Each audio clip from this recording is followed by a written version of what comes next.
Hi, my name is Camilla, and I am 30 years old. I live in Denver, Colorado, with my husband, Harry. Life has been a beautiful journey for us, especially now as we eagerly wait to welcome our first child into the world. I'm already 8 months pregnant, and every single kick, flutter, and heartbeat fills us both with joy and excitement. Harry and I have worked incredibly hard to prepare for this new chapter. For the past 2 years, we've made saving for our baby's future our highest priority. Harry works as an IT consultant, often taking extra freelance projects, while I manage finances as a full-time accountant. We both cut down on unnecessary expenses, skipped vacations, and sacrificed luxuries, all to build a strong financial safety net for any unexpected medical needs during or after delivery.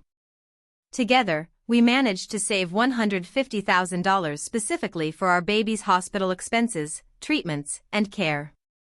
It's not just money to us, it's peace of mind, knowing that no matter what happens, we can give our child the best possible care.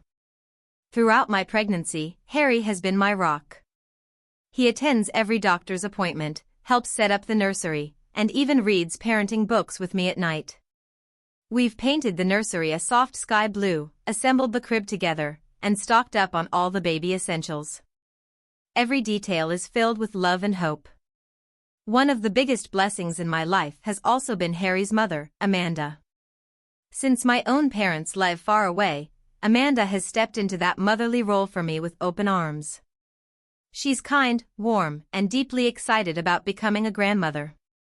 She often invites us over for lunch, makes my favorite meals, and gives me helpful advice from her own experiences. But as happy as these moments are, not everything has been smooth.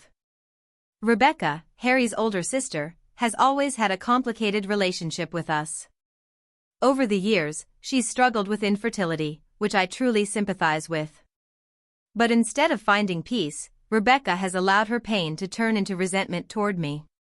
I've always tried to stay kind and respectful, avoiding any conflicts, but her passive-aggressive remarks never failed to sting. To avoid tension, Harry and I usually plan our visits to Amanda's house at times when Rebecca isn't expected to be there. Most days, this simple strategy works. But little did I know, soon our lives would spiral into something far darker and far more dangerous than I could have ever imagined. As my pregnancy continued into the second month, Harry and I finally heard our baby's heartbeat for the very first time. That soft, rapid thumping filled the room during the ultrasound appointment and made both of us tear up. It was real, there was a tiny life growing inside me. That night, we celebrated quietly at home, holding each other a little tighter than usual, overwhelmed by joy and gratitude. As weeks passed, my morning sickness slowly faded, and by the time I entered my 5th month, we reached another milestone, the gender reveal appointment. I remember lying on the exam table while Harry held my hand, both of us nervous yet excited. The ultrasound technician smiled and said, "Congratulations, it's a boy." Tears filled my eyes. Harry kissed my forehead and whispered, "Our little Jake." We had already chosen the name months ago, but hearing it confirmed made everything feel even more real. With every passing month, Harry and I became more prepared, both emotionally and financially. We finished painting Jake's nursery, assembling his crib, and organizing tiny clothes by size. By the 7th month, our savings had finally reached $150,000, a strong safety net that gave us peace of mind. Through it all, Amanda remained my constant support system. She visited often, cooked for us, brought vitamins, and even accompanied me to a few doctor appointments when Harry's work got busy. She was beyond excited to become a grandmother, constantly crocheting little baby blankets for Jake. Her warmth helped calm many of my new mom fears. But as beautiful as these moments were, the shadows of Rebecca's bitterness never completely disappeared. While we mostly avoided face-to-face interactions with her, there were times when our paths inevitably crossed, and every encounter felt like walking on glass. One Sunday afternoon, Amanda invited us over for lunch. She had made my favorite, her special roast chicken with garlic butter. Harry and I arrived with flowers for her, hoping for a peaceful meal. But as soon as we stepped inside, my heart sank. Rebecca was already sitting at the dining table. Her eyes met mine, and though she forced a smile, the sharp coldness behind her gaze was impossible to miss. "Well, look at you," she said, her tone laced with sarcasm. "Still playing the delicate pregnant princess, I see." I took a slow breath, trying not to react. "Hello, Rebecca," I replied softly, keeping my composure. Harry immediately stepped in, his voice calm but firm. "Enough, Rebecca. We're here for lunch, not your snide comments." Rebecca shrugged, pretending innocence. "I was just making small talk." "Don't be so sensitive." Amanda, ever the peacemaker, quickly redirected the conversation towards safer topics, asking about the nursery, suggesting baby names, though Jake was already settled, and talking about weather and recipes. We all tried to follow her lead, but the underlying tension remained heavy throughout the meal. Rebecca kept her distance for most of the afternoon, scrolling on her phone and occasionally rolling her eyes whenever Amanda gushed over Jake's upcoming arrival. Despite the discomfort, I reminded myself to stay calm. This was only a few hours, and soon we'd return home to our peaceful little bubble. What I didn't know was that this simple lunch would be one of the last calm moments before everything unraveled completely. A few days after that tense lunch, Harry had a busy morning filled with meetings and errands. Since I was feeling fairly well that day, I decided to visit Amanda alone. She had invited me over to help her sort through some baby supplies she had been collecting, a task that always lifted my spirits. The house felt as warm and inviting as ever when I arrived. The smell of fresh-baked banana bread filled the air as Amanda welcomed me with a bright smile. "Come in, sweetheart. I baked your favorite," she said, leading me into the kitchen. We spent the next hour chatting, folding baby clothes, and talking about last-minute things I might need for Jake's arrival. These simple moments with Amanda always made me feel supported, as though I had a second mother by my side. But the peaceful mood didn't last. Just as I stood to grab another box of tiny onesies, I heard the front door open. My stomach tightened immediately. I knew that voice, Rebecca. She strolled into the living room, barely glancing my way. "Oh, it's you," she said flatly. "Didn't think you'd be here today." I kept my tone polite but cautious. "I didn't know you'd be here either." Amanda, sensing the sudden tension, quickly excused herself to the upstairs bedroom to grab a few old storage bins, leaving me momentarily alone with Rebecca. My pulse quickened. I didn't like being alone with her, but I also didn't want to appear weak. Rebecca put her phone down and looked straight at me. This time, there was no sarcasm, only cold determination. "I need to talk to you," she said, her voice sharp. "It's about the money." I frowned, confused. "What money?" "The $150,000 you and Harry saved for the baby," she said bluntly, crossing her arms. "I need it." I froze, stunned by her audacity. "That money is for Jake's medical care, Rebecca. We saved it for emergencies, just in case anything happens during or after delivery." "You don't even know if you'll need it," she snapped. "Meanwhile, I'm drowning in debt from my fertility treatments." Family is supposed to help each other, and you're being selfish. I took a deep breath, trying to stay calm. "I'm truly sorry for everything you've gone through, but this money isn't negotiable. It's for my son's health and safety. I can't give it to you." Her face twisted with anger. "You don't deserve any of this. You just married lucky. You've never struggled like I have. You don't even appreciate how blessed you are." Before I could respond, Amanda's voice called down the stairs. "Everything okay down there?" I quickly answered, "Yes, Amanda, we're fine." But inside, I knew things were far from fine. The way Rebecca was staring at me, the bitterness radiating from her, told me that something inside her had snapped. The air grew thick with tension. Rebecca's eyes were burning with fury now, her breathing heavier, her hands clenched tightly into fists. I could feel my heart racing, my instincts screaming at me that I was no longer safe standing here alone with her. You think you're better than me? She hissed, stepping closer. You don't deserve Harry. You don't deserve this baby. Rebecca, please calm down, I said, my voice shaking but still controlled. This isn't the way to handle anything. Just stop. Before I could finish my sentence, she lunged forward with terrifying speed. Her foot connected directly with my swollen belly in a sharp, vicious kick. A scream escaped my mouth as searing pain exploded through my abdomen. My body doubled over instinctively, my hands wrapping protectively around my stomach as tears filled my eyes. And then I felt it, a sudden gush of warm fluid soaking through my clothes and running down my legs. My water just broke, I gasped, trembling in terror. But Rebecca wasn't done.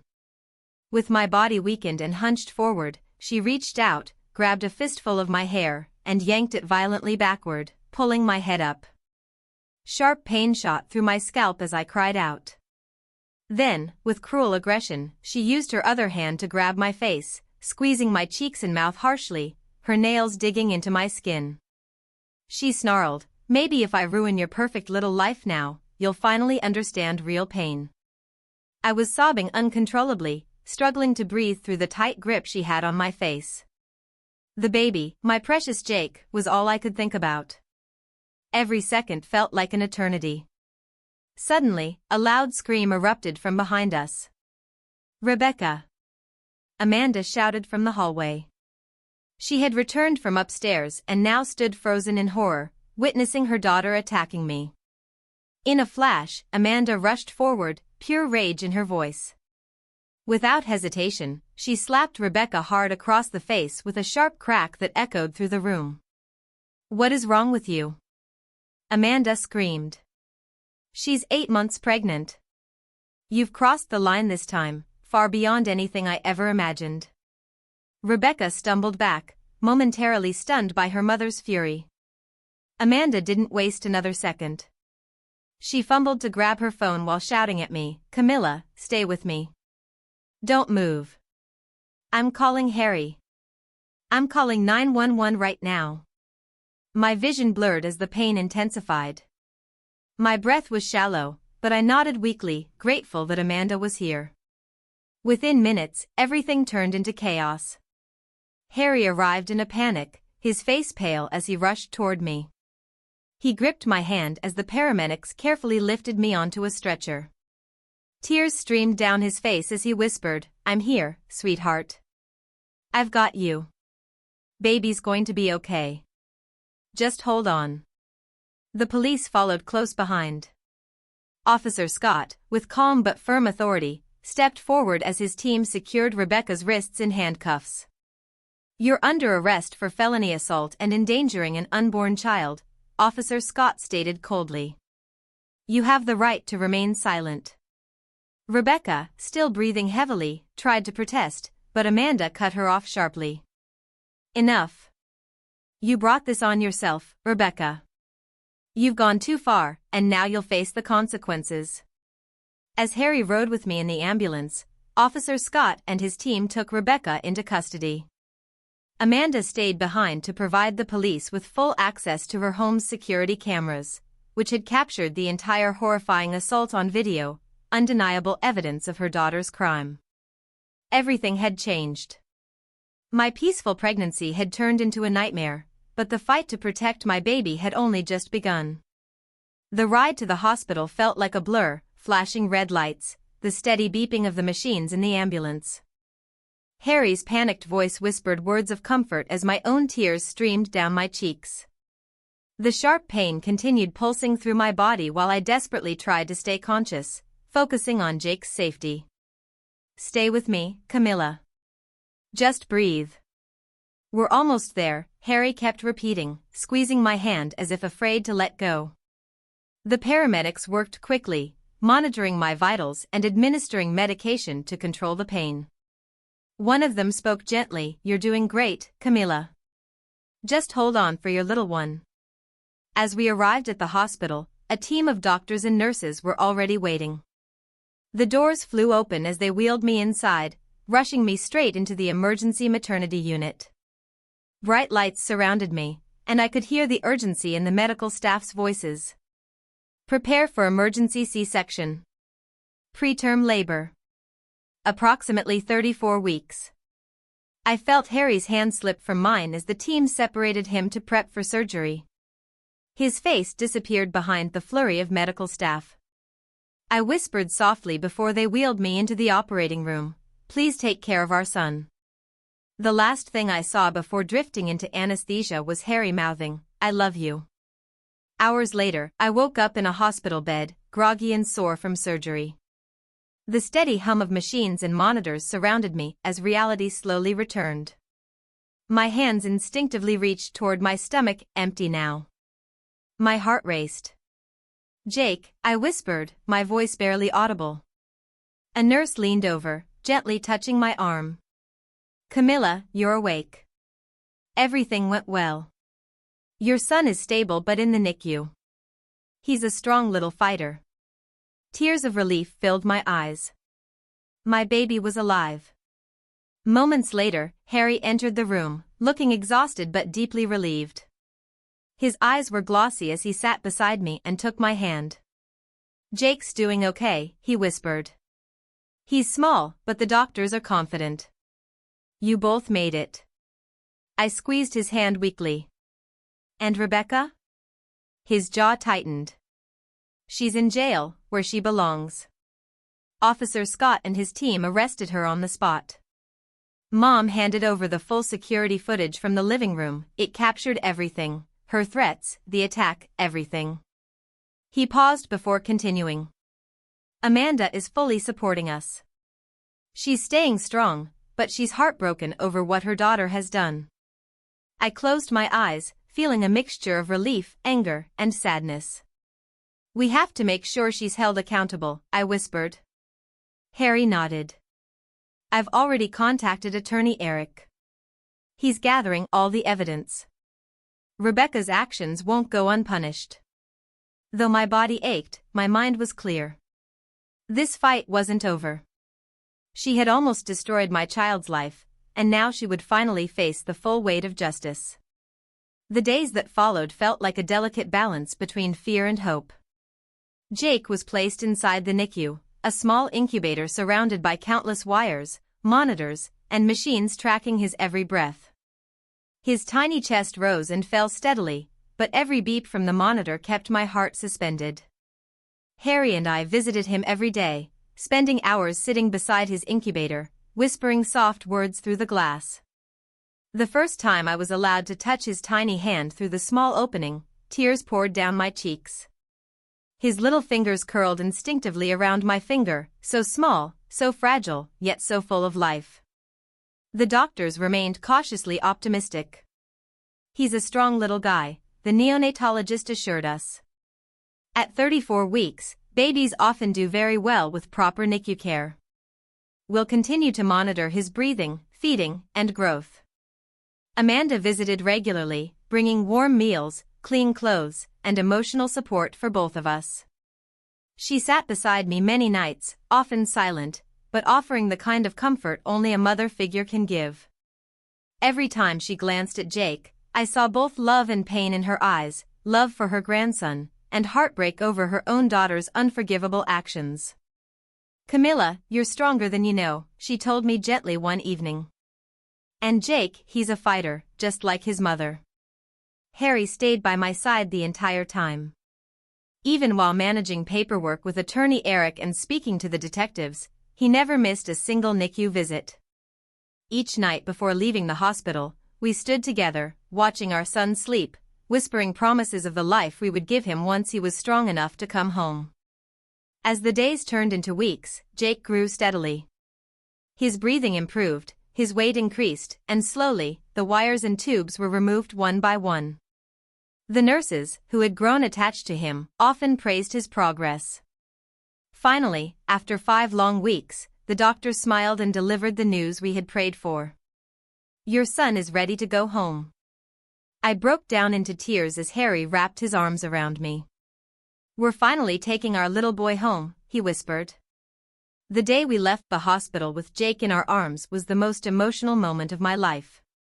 We had survived a nightmare, and now, with our baby safe in our arms, a new chapter was about to begin, one that involved healing, fighting for justice, and protecting our family's future. Once Jake was finally home, safe and growing stronger every day, it was time to face the second battle, the legal one. Rebecca had tried to destroy our family, and Harry and I were both determined that she would face the full consequences of her actions. Attorney Eric came to visit us at Amanda's home one afternoon, carrying a thick folder filled with documents, medical reports, police statements, and the security footage Amanda had provided. Eric sat across from us, his tone calm but serious. "I've reviewed everything. The evidence against Rebecca is overwhelming. The security footage clearly shows the assault, not only the kick to your abdomen but the hair pulling and face grabbing. Combined with your medical records, NICU stay, and police reports, we have a very strong case." Harry nodded firmly. "She almost killed my wife and my son. We want to make sure she is fully held accountable," Eric continued. "Because you were 8 months pregnant at the time of the assault, the charges are much more serious under state law. Rebecca will be facing multiple felony charges, including aggravated assault on a pregnant woman, reckless endangerment of an unborn child, and intentional infliction of emotional distress." I swallowed hard, my hands tightening around Jake, who was sleeping peacefully in my arms. "How long could she be sentenced for?" Eric paused. "Given the severity of the charges and the evidence we've gathered, the prosecution will seek the maximum penalty. We'll be requesting a full prison sentence, not probation, not a slap on the wrist, but real jail time." Amanda, sitting beside me, wiped a tear from her eye. "It breaks my heart as a mother to see what Rebecca has done. But she brought this on herself. Camilla, Harry, you both deserve justice, and Jake deserves to grow up safe." Harry reached out and gently squeezed her hand. "Thank you, Mom. We couldn't have done this without you." As Eric prepared the final paperwork to formally file the charges, I looked down at Jake's tiny face and whispered a quiet promise in my heart: "I will protect you always. No one will ever hurt you again." The legal process was officially underway. Rebecca would soon have to answer for every choice she made. And this time, there would be no escape from justice. 2 months later, the courtroom was filled with tension as Rebecca finally faced her trial. Harry and I sat together, holding hands tightly. Attorney Eric sat confidently beside us, his case fully prepared and backed by undeniable evidence. When Rebecca was led into the courtroom, she looked different, thinner, pale, and visibly nervous. Her usual arrogance was replaced with forced composure, but her eyes darted around the room, avoiding ours. The prosecution began with a powerful opening statement, outlining every detail of Rebecca's violent attack, the financial demand, the threats, the physical assault, and the near loss of my son's life.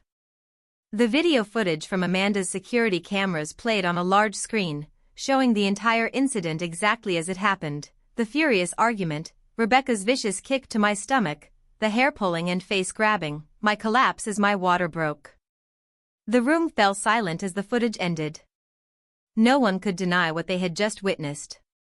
The prosecutor turned to the jury and stated firmly, "This was not an accident. This was a deliberate, violent assault against a vulnerable pregnant woman and her unborn child." Rebecca's defense attorney weakly tried to argue that she had acted out of emotional distress, overwhelmed by her infertility struggles. But under cross-examination, Rebecca's temper flared once again. Her voice shook with anger as she snapped, "I was pushed too far. She had everything I wanted. I just lost control for a moment. That's not a crime." The prosecutor calmly responded, "But it is a crime. A very serious one. Your moment of rage endangered 2 innocent lives." Harry's hand tightened around mine as we listened, our emotions raw but steady. When Amanda was called to testify, she spoke softly but firmly. "I love my daughter, but what she did was unforgivable. I witnessed it with my own eyes, and I handed over the footage to the police. Camilla was like a daughter to me, and no one deserves to be attacked like that, especially while carrying a child." Finally, after several long days of testimony, the judge prepared to deliver the verdict. The courtroom grew completely still. "Rebecca, you've been found guilty on all charges: aggravated assault on a pregnant woman, reckless endangerment of an unborn child, and intentional infliction of emotional and psychological harm." The judge's voice remained steady and firm. "Given the severity of your actions, this court sentences you to 5 years in state prison without the possibility of early parole. Additionally, you are ordered to pay full restitution for all medical costs, emotional damages, and legal fees incurred by the victims." The sound of the gavel striking echoed through the courtroom. I exhaled a deep breath, my eyes filling with tears, but this time, they were tears of relief. Harry whispered into my ear, "It's over. She's finally being held accountable." As Rebecca was led away in handcuffs, she cast one last bitter glance in our direction. But this time, her power was gone. Justice had been served. After the trial ended, a heavy weight seemed to lift from my shoulders. The nightmare was finally behind us. Rebecca was now serving her prison sentence, and for the first time in months, I felt like I could breathe freely again. Shortly after the sentencing, Amanda sat with Harry and me one evening at her house. Jake lay peacefully asleep in his bassinet beside us, his tiny chest rising and falling in perfect rhythm. Amanda reached over and gently touched my hand. "Camilla," she said softly. "I know this has been an incredibly painful time for you, for all of us. I can never undo what Rebecca did. But I want you to know that my home is open to you, to both of you, for as long as you need. I would be honored if you stayed here with me while you continue healing and raising Jake." Her voice trembled slightly, but her sincerity was clear. I looked at Harry, who smiled warmly and squeezed my hand. "It would mean a lot to us, Mom," he said. "You've already done so much. We'd be grateful to stay here and start fresh together." And so, we made the decision to move in with Amanda. Her home became our sanctuary, a place of warmth, healing, and safety. She helped me with Jake's feedings, his doctor appointments, and those long, exhausting nights when he couldn't sleep. Every time I looked at her holding Jake, I could see how deeply she loved him and how committed she was to making sure the cycle of pain ended with her. As the weeks passed, our home filled with laughter, soft lullabies, and tender family moments. Jake continued to grow stronger every day. His once tiny, fragile body was now filled with healthy baby fat. His curious eyes followed us around the room, and his bright smile lit up our hearts. Harry and I slowly settled into a new rhythm of life. We leaned on each other even more than before, grateful for the bond that had only grown stronger through everything we had survived. And Amanda, who had once nearly lost both her daughter and her family, was finally at peace, surrounding herself with the joy of her grandson. The fear and chaos that once consumed us now felt like distant shadows. Every morning, when I held Jake in my arms, I was reminded of why we had fought so hard, and why we would always continue to protect him. 1 year passed faster than I could have ever imagined. Life had found a beautiful rhythm, one that was peaceful, full of love, and far away from the chaos we once endured. Jake had grown into a bright, healthy, and endlessly curious little boy who filled every corner of our home with laughter and light. Today was a day we had dreamed about through all the dark moments, Jake's first birthday. Amanda had spent the entire week planning this small celebration. Balloons filled the living room, colorful streamers hung across the windows, and the scent of freshly baked cupcakes floated through the air. On a small table sat a perfectly decorated blue and white cake with a giant #1 candle waiting to be lit. Friends and close family gathered around, smiling, clapping, and laughing as Jake sat in his high chair, wide-eyed and fascinated by all the excitement. Harry stood behind me, his arms wrapped protectively around my waist, and Amanda sat close, her eyes glistening with quiet joy. As we sang happy birthday, I couldn't hold back my tears. But these tears were different. They weren't from fear, pain, or grief. They were pure gratitude. 1 year ago, I wasn't sure if Jake or I would even survive. But now, here we were, safe, happy, together. After the song ended, I leaned down and kissed Jake on the forehead, whispering, "You are my miracle. You are why I fought, and I always will." Harry smiled and added softly, "You're the reason we're stronger than ever." Amanda placed her hand gently over mine. "You two have given this family a second chance at happiness. And Jake, he's our new beginning." As the party continued, I stood back for a moment, watching the scene before me, my husband laughing with our friends, Amanda holding Jake as he giggled, and the warm glow of family surrounding us. The shadows of the past had finally faded. Rebecca's actions had once threatened to destroy us, but in the end, we had risen above it all, stronger, closer, and more grateful than ever before. This was our fresh start. And as I looked at my beautiful son, I knew that whatever challenges life may bring in the future, we would face them together, as a family. Thank you so much for watching this emotional story. If you enjoyed it and want to hear more powerful and inspiring stories like this, please give this video a like. I would love to hear your thoughts, so feel free to share your opinions in the comments below. And don't forget to subscribe to the channel and turn on the notification bell so you never miss any of our future uploads. Your support truly means the world to me. See you in the next story.